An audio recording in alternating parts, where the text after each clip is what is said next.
네, 세월호 유가족들의 대리기사 폭행 사건이 벌어진 지 이제 열흘 가까이가 지났습니다. 하지만 여전히 이 사건 당사자들 사이에 주장이 엇갈리면서 경찰은 혐의 적용에 어려움을 나타내고 있습니다. 이 사건을 취재한 김주영 기자 그리고 김경진 변호사 모시고 이번 사건을 둘러싼 쟁점 짚어보도록 하겠습니다. 네, 어서 오세요. 안녕하십니까. 예, 먼저 김주영 기자, 이번 사건이 벌어진 그 전개 상황을 좀 정리해 볼까요? 네, 이번 사건이 벌어진 것은 우선 지난 17일 새벽입니다. 예. 당시 세월호 유가족들이 김현 의원, 김현 국회의원과 함께 저녁을 먹고 집에 돌아가는 길이었는데요. 예. 이 과정에서 대리기사를 불렀는데 그 대리기사를 좀 생각보다 오랜 시간 기다리게 하면서 예, 그 생각보다 오랜 시간이라는 게 몇 분이죠? 네, 현재까지는 30분 정도로 30분이요? 확인이 되고 있고요. 그 과정에서 대리기사가 너무 시간이 오래 걸리는 만큼 돌아가겠다. 자신은 다른 곳으로 가겠다라고 밝힌 상황이고요. 여기에서부터 시비가 시작된 것으로 알려지고 있습니다. 예. 대리기사나 이쪽 목격자들은 김현 의원 측에서 돌아가지 말라, 가지 말라라는 식으로 말을 했다라고 진술을 하기도 했고요. 예. 김현 의원은 그 부분에 대해서 자신이 반말을 했거나 자신의 의원의 지위를 이용해서 뭔가 위력을 행사하지는 않았다라는 식으로 진술하기도 한 것으로 알려졌는데요. 예. 어쨌든 이런 시비가 이어지면서 세월호 유가족들이 대리기사를 때렸고 또 그 폭행을 말리던 주변 행인들마저 몸싸움에 휘말리게 된 겁니다. 예. 이후에 행인들이 이 사실을 경찰에 신고하게 됐고요. 결국 경찰까지 현장에 나오게 됐습니다. 예, 결국에는 사건이 벌어지고 나서 진실게임 양상으로 지금 흐르고 있는 분위기인데, 솔직히 말하면 순수하게 이 사건만 보면 추객들 사이에 벌어진 해프닝, 공방이라고도 볼 수 있는데, 이렇게 이제 국민적인 관심을 받게 된 건 아무래도 세월호 유가족 그리고 의원까지 연루됐기 아니기 때문이겠습니까? 예, 그렇습니다. 그러니까 어떻게 보십니까? 예, 정확한 지적이시고요. 그러니까 사실 이런 종류의 사건이 매일 밤 전국에서 수십 건이 발생한다, 지금 이렇게 볼 수 있는데요. 예. 유독 이제 이 사건에 대해서 언론이 집중을 하는 것은 세월호 유가족들하고 김현 의원, 국회의원이 관련돼 있기 때문에 지금 그런 것 같고요. 예. 특히 이제 세월호 사건 이후에 세월호 특별법 입법 과정에서 유가족들이 이제 본인들의 주장을 얘기하기 위해서 단식 농성을 한다든지 여러 가지 방법으로 강력하게 본인들 주량을 피력했지 않습니까? 예. 근데 이제 그 점과 관련해서 우리 사회의 어떤 이념 갈등이 조금 고조되면서 그래서 이 폭력 사건이 단순한 폭력 사건이 굉장히 집중적으로 어떤 언론에 부각되고 우리 사회의 관심의 대상이 되는 것 같습니다. 예. 이제 지금 쟁점 가운데 하나가 유가족들이 대리기사를 때렸다는 건데 이거를 모두 지금 유가족들이 인정을 한 상황인가요? 네, 지금 그렇지는 않습니다. 예. 그 당일날 함께 저녁을 먹었던 유가족은 현재 5명으로 확인이 되고 있는데요.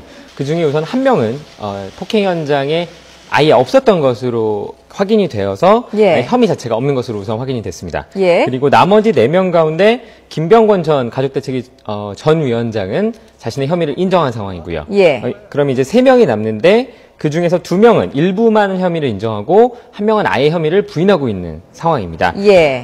물론 경찰이 당시 현장 CCTV를 확보하고 있고 또 당시의 목격자라든가 피해자 진술을 모두 확보한 상황인데요. 예. 문제는 CCTV 영상이 선명도가 무척 떨어져서 정확하게 누가 때렸는지를 예. 밝히기가 아주 쉽지는 않은 상황인 겁니다. 예. 또한 때렸다, 맞았다 때렸다 양쪽 사이에 의견이 무척 첨예하게 대립하고 있는 상황이기 때문에 예. 경찰도 혐의 적용에 어려움을 나타내고 있고요. 예. 우선 경찰은 현재 4명 가운데 최소 2명 정도가 혐의가 뚜렷한 것으로 보인다라고 예. 밝히고 있고 이건 거꾸로 본다면 2명은 아직은 조금 불명확한 상황이다라고 해석할 수 있겠습니다. 알겠습니다.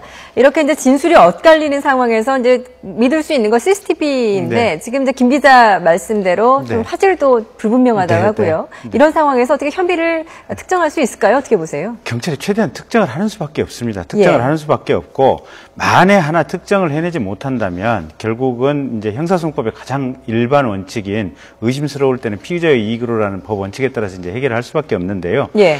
다행히 이제 CCTV가 물론 흐릿하긴 하지만 CCTV가 분명히 있고 그다음에 이제 그 뒤에서 기다리고 있던 또 다른 대리 기사가 아마 그 싸움이 있었던 그 현장 장면을 사진으로 한 30장 가량을 찍었다고 그래요. 예. 그래서 그 사진이 지금 제출이 돼 있는 것 같고요.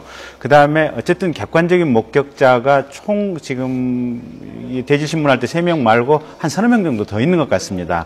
예. 그래서 제3의 목격자가 한 3, 4인 정도 더 있고 그래서 이런 어떤 CCTV, 그 다음에 사진, 객관적인 목격자 이런 사람들의 진술을 토대로 해서 당사자들 본인들의 진술을 배제한다고 치고 그렇게 해서 경찰이 어느 정도 혐의를 분명히 할 수밖에 없고요. 만에 하나 그럼에도 불구하고 혐의가 분명하지 않다라고 한다면 그 선에서 자르는 수밖에 없습니다. 예, 그렇군요. 그 폭행을 말리던 이제 행인들 간의 그 몸싸움 부분은 지금 어떻게 정리가 되고 있나요? 네, 그 부분 역시 앞선 문제와 마찬가지로 무척 아직 정리가 되지 않은 부분인데요. 사실 대리기사 폭행 부분은 누가 때렸는지를만 밝히면 되는 어떻게 보면 조금 간단한 문제일 수도 있습니다. 근데 이쪽 그 행인들과의 몸싸움 부분은 실제로 이게 서로 쌍방 폭행이냐, 일방 폭행이냐, 만약에 때렸다고 하더라도 행인들은 정당방위가 맞느냐 아니냐 이런 부분들까지 가려야 하기 때문에 조금 더 복잡한 문제이라고 할 수 있습니다. 현재 유가족들은 양쪽이 서로 때렸다. 그렇기 때문에 쌍방 폭행이다라고 주장을 하고 있고요. 행인들은 자신들은 싸움을 말렸을 뿐, 자신들은 때리지 않았다라고 또 역시 첨예하게 맞서는 주장을 하고 있습니다. 쌍방 폭행이다. 아니다. 나는 정당방위다. 이렇게 이제 진술이 엇갈리고 있는 것인데 이렇게 개인 간의 폭행에서 또 대질신문까지 가는 경우 상당히 좀 이례적인 것 같아요. 근데 이런 사건 같은 경우에 대질신문이 많이 도움이 되는 건가요? 대질신문을 한 분 정도는 합니다. 한 분 정도. 한 번 정도는 하는데 이제 문제가 뭐냐면 이제 이게 이 사건은 한쪽은 술에 취해 있고 한쪽은 지금 술에 안 취한 사람들이거든요. 그래서 이게 술에 취한 사람들 같은 경우는 사실은 이게 좀 시간이 지나면 다음날 되면 보통 본인들의 기억이 조금 불분명한 상태로 가기. 기억이 나더라도 나는 기억이 나지 않는다. 또 이런 경우도 있지 거짓말을 않습니까? 하는 수도 있고요. 그래서 이제 그 조금 어렵고 특히 이제 경찰들이 일선 수사가 제일 어려운 게 뭐냐면 A 쪽에 술에 취한 일군의 사람들 또 B 쪽에 술에 취한 일군의 사람들 이 술에 취한 사람들끼리 싸움을 했을 때 보통 조사는 이제 술에 깨고 난 다음에 이제 이 조사를 시작하게 되거든요. 그러면 사실은 본인이 때렸는지 맞았는지 누가 어떻게 때렸는지 전혀 기억하지 못하는 수가 있습니다. 그러니까 그래서 결국 이제 CCTV라든지 뭐 어떤 영상을 가지고 객관적인 자료를 가지고 최대한 경찰이 특정할 수밖에 없는데 특정을 못하게 되면 경찰로서는 굉장히 곤란한 상황에 처해지게 되고 그래서 이렇게 집단과 집단으로 싸운 사건들에 있어서는 정말 내가 억울하게 처벌받았다 이런 주장을 사후적으로 하는 경우들이 왕왕 있는데 일선 경찰이나 검찰, 법원 입장에서는 사실 부득이한 측면도 일부는 좀 있습니다. 그렇군요. 이번 또 사건에서 이제 쟁점 가운데 하나가 김현 의원이 연루되면서 또 대리기사와의 또 말이 진술이 좀 엇갈리고 있잖아요. 김현 의원과 대리기사 말 어떻게 엇갈리고 있는지 먼저 녹취 들어보고 말씀 나누도록 하겠습니다. 뭐 이렇게 반말을 했다는 뭐 이런 얘기 전해지면서 뭐 국회의원 특권의식 내비친 거 아니냐 이런 지적도 있는데 그 부분에 대해서는 제가 그렇게 하지 않았기 때문에 좀 신중했으면 좋겠습니다. 딱 봤더니 이러면 안 되지? 우리 그냥 가는 게 어딨어? 아니 뭐 얼마나 기다렸다 그래? 야, 너 소속이 어디야? 대리운전 회사 소속이 어디냐? 회사가 어디야? 뭐 막 그러면서 쫓아오시더라고요. 지금 이제 김현 의원과 그 또 사건 당사자인 대리기사의 말 엇갈리고 있는 거 직접 들어보셨는데 지금 김현 의원 같은 경우에는 이제 정확히 어떤 혐의를 받고 있는 건가요? 우선 김현 의원은 현재 그 한 시민단체의 고발로 지금 피의자 신분이 된 상황입니다. 그 당시 요 고발을 할 때 받았던 혐의는 대리기사를 때려서 다치게 했다. 혐의인데요. 물론 직접 김현 의원이 대리기사를 때리지는 않은 것으로 확인이 됐습니다. 하지만 폭행 현장에서 대리기사를 압박했고, 유무형의 말이라든지 여러 가지로 압박을 했고, 폭행을 유발시켰기 때문에 공범이라는 주장을 펼치고 있는 겁니다. 이른바 위력을 과시했다. 위력을 과시했다. 이를테면 반말을 하면서 위력을 과시했다. 이런 건가요? 그런 부분을 위력을 과시한 거라고 주장을 하고 있으나 그 부분이 위력이 될 수 있는지는 조금 더 따져봐야 된다. 법리를 따져봐야 된다라는 주장들이 많고요.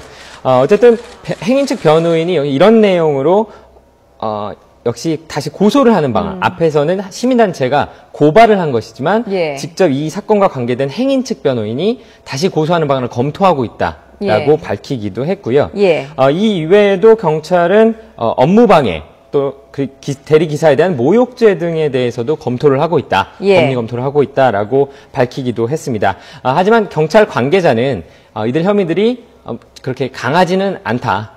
쉽게 적용하기는 좀 어려운 상황이다라고 밝혀서 예. 좀 어려움을, 고충을 토로하기도 했습니다. 예, 뭐 경찰 같은 경우에도 일단 이제 김현 의원 같은 경우에는 혐의를 적용하기가 좀 상당히 좀 까다롭다, 어렵다 네. 이런 입장인 것 같아요. 변호사님 네. 어떻게 보세요? 혐의 적용이 가능한 건가요? 혐의 적용 쉽지 않습니다. 예. 그러니까 이제 결국은 대리기사 쪽 분 말씀도 반말을 했다는 거거든요. 예. 반말을 하고 돌아가는 것을 잡으면서 조금 뭐 말다툼을 벌였다. 지금 이 정도가 경찰에 의해서 밝혀진 건데 예. 반말을 한 것을 모욕죄라고 의율할 수는 없습니다. 그러니까 이제 형법상의 모욕죄 보면 무슨 좀 심한 욕설 있지 않습니까? 무슨 똥 뭐 강아지라든지 예. 뭐 이런 미친 놈이라든지 뭐 이런 예. 식의 이제 거친 말을 하는 게 어떤 사람의 어떤 감정적 정서적인 어떤 자존감을 해하는 것을 모욕죄라고 보고 있는데 예. 말을 하면서 야 너 했다고 하는 것은 이제 그것만 가지고 모욕죄로 인정하는 판례는 없기 때문에 모욕죄는 성립할 수 없는 거고요. 예. 그다음에 이제 업무방해라고 하는 것은 특정인이 뭔가 어떤 직업적인 활동을 하는데 거짓말을 쓰거나 또는 어떤 강제적인 힘을 써가지고 그 일을 못하도록 하는 것이 업무방해인데 예. 이 경우에는 이제 돌아가는데 잡고 말다툼을 했었던 거거든요. 조금 더 기다려줄 수 있느냐 없느냐 이걸 가지고 그래서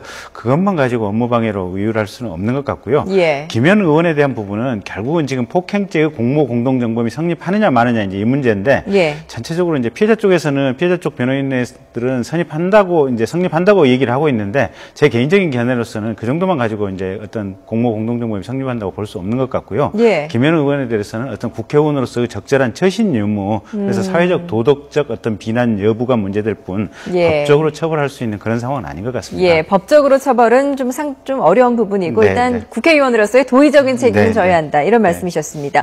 김 기자, 그런데 이제 목격자로 지목됐던 행인이 또 추가로 입건됐어요. 이건 어떤 사유죠? 네, 좀 새로운 사실이었는데요. 앞서 현장에서 싸움을 목격했던 것으로 알려진 남성이었습니다. 그러니까 이전까지 행인 2명은 직접 유가족들을 말리다 싸움을 벌였다라고까지는 확인이 됐었는데 예. 다른 한 명은 단순히 옆에서 지켜보고 있었다라고 알려져 있었거든요. 그런데 이 남성이 유가족을 폭행한 혐의로 불구속 입건된 겁니다. 예. 앞서 유가족 가운데 한 명이 이 남성에게 얼굴 부위를 맞아서 쓰러졌고 기절했다라는 예. 식으로 진술한 것으로 알려졌는데요. 경찰은 CCTV 영상을 확인하는 과정에서 실제로 이 남성의 주먹이 그러니까 주먹을 날리는 모습을 확인한 것으로 그게 이제 알려졌습니다. CCTV에 담겨 있었던 거군요. 네, 맞습니다. 예. 하지만 문제는 해당 장면이 정말 때리는 것이냐, 폭행을 하는 것이냐 하는 부분에 대해서는 조금 더 조사가 필요한 상황입니다. 예. 경찰 관계자는 주먹이 나가는 각도가 그 얼굴 쪽보다는 조금 낮은 걸로 보인다. 그리고 그 해당 남성이 자신의 싸움을 말리는 과정이었을 뿐 때리지는 않았다라고 강력하게 주장하고 있기 때문에 예. 이 부분에 대해서는 조금 더 조사가 필요하다고 밝혔고요. 또 이 남성이 실제로 때렸다 하더라도 이것이 정당방위에 해당이 되는 것인지 예. 면책이 가능한 것인지도 함께 조사하고 있는 것으로 알려졌습니다. 예, 그렇군요. 일단 뭐 옆에서 싸움을 말리던 행인이 일단 주먹은 오간 게 CCTV에 드러났는데 이제 본인은 정당방위라고 주장을 네, 하고 네. 있고요. 예. 어떻게 보세요? 이런 경우에는 어떻게 그러니까 판단을 해야 될까요? 우선 이제 주먹이 나가는 장면이 CCTV에 분명히 있는 것 같고요. 예. 근데 이제 그 주먹이 유족 측 한 사람의 몸에 닿는 장면까지는 또 정확히 안 나타난 것 같아요. 그래서 이제 경찰이 고심을 하고 있는 것 같고요. 그다음에 이제 정당방위 여부와 관련해 가지고는 자기나 아니면 제3자가 누구로부터 폭행을 당하고 있는데 이 폭행을 당하는 것을 제지하기 위한 행동을 하는 경우에는 정당방위로 인정될 소지가 있습니다. 예. 근데 다만 이제 그 제지를 위해서 했다고 하더라도 그 과정에서 이제 어떤 이 폭행을 가하려고 했던 사람이 이제 제지당하는 과정에서 맞았는데 상해가 너무 크다. 이랬을 경우에는 이제 과잉방위라 그래서 이게 이제 정당방위 범주 밖에 있을 수는 있는데 이 경우에는 정당방위가 전체적으로 인정될 가능성이 상당히 높지 않나 그렇게 보여집니다. 예, 알겠습니다. 뭐 이제 경찰이 뭐 여러 부분들을 이제 조사를 해서 다음 주쯤에 혐의가 이제 입증이 될 거라고 하죠. 네, 그럴 가능성이 높습니다. 예, 알겠습니다. 오늘 말씀은 여기까지 듣겠습니다. 지금까지 김경진 변호사 그리고 사회부 김주영 기자였습니다. 말씀 잘 들었습니다. 감사합니다. 감사합니다.